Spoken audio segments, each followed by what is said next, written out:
put that down for 1 second. Okay, so what you need so if you're doing surgery, you have your surgery pack, your surgery set up, right? And you're gonna put this in your room in additional. When you get that, you're gonna get a long one of these or tongue depressor. The tongue depressor is just easier to mix because you can throw it away. This one you have to clean. If you get a metal one, make sure you have alcohol and gauze nearby because this stuff gets dirty.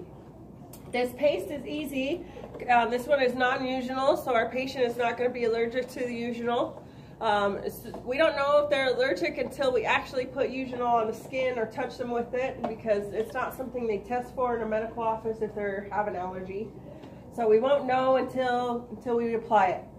Anyway, you're going to need a big pad like this. This one's ginormous from what we're used to. All right, you have a catalyst and a base again. So you're going to put equal amounts. That one doesn't want to twist off. So we're going to put equal amounts of paste.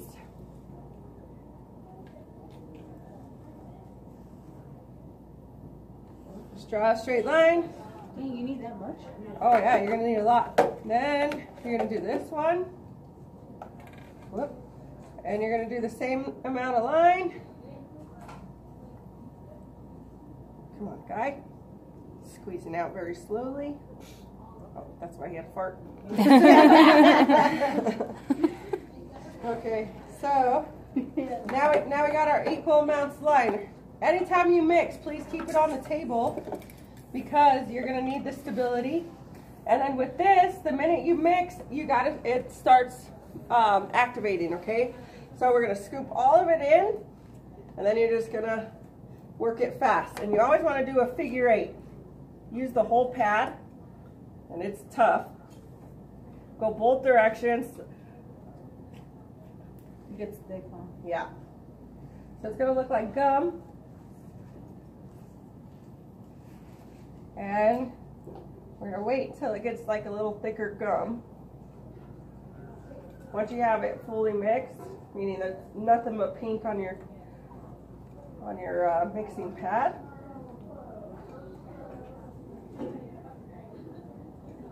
It's just like mixing icing if you baked before. I want to know about that because I'll burn my kitchen.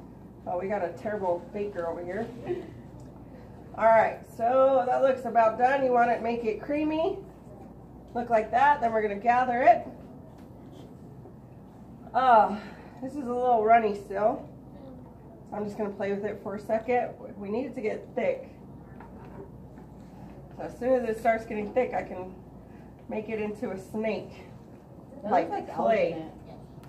Right? It smells. This gets very hard. Mouth. All right, here we go. What's it? Maxillary or Doesn't matter. All right, so we're kind of thick now. Now I'm gonna. Because it has a crown on it. Just pop the crown on. This is very sticky. Good thing we have gloves on. This is not as thick as it's supposed to be. All right, so I'm just gonna manipulate it. Wherever we did surgery, we're gonna probably obviously have sutures there. So you want to put it over your suture and then on the gum. So you're just going to adhere it there, and it's going to act like a Band-Aid when there's saliva involved. Oh, there it goes. It's starting to get really gummy now. It smells like burnt. You want to keep it out of the teeth because the patient still needs to clean the teeth. You want to only just keep it on the area that just got surgery done. Since I got a mess going on, I got it on the teeth. You still want your patient to be able to eat, so you never want to go to the incisal edge or the occlusal because it'll change its bite once it gets hard. Now we have sutures underneath, and we're going to leave that perio dressing just like that on the mouth for 1 week. So that's going to be there for the entire week to protect the area. So that's like a Band-Aid for them. Okay? So when they come back in a week, you're going to take this off. Now this is the consistency. So it kind of feels like silly putty. Go ahead and pass it. Kind of feels like silly putty. Okay. So when it feels like silly putty, now we can actually make our snake if we need to. Now I got a better consistency and I can apply it where I need. So the first time it was a little sticky, so you want to wait until it becomes a little hard like putty. All right? Good thing we have gloves on because otherwise it's going to stick to your skin and you're going to be getting it off.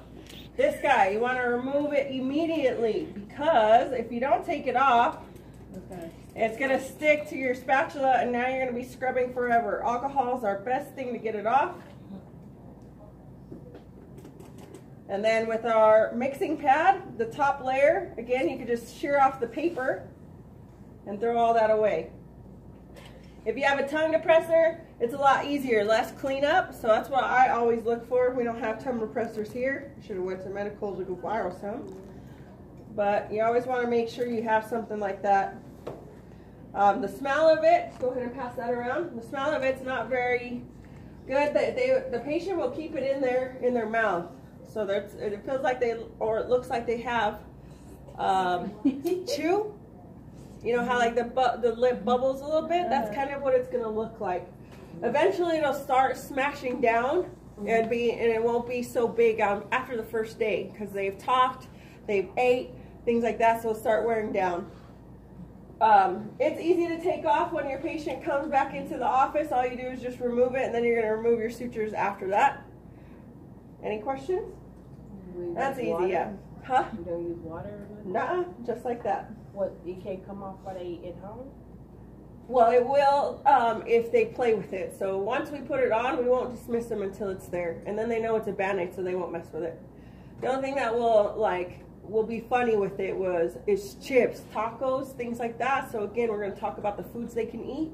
So post-operative, we're going to say just stick to stuff that's soft, because anything could stab it and then it's going to stay in there.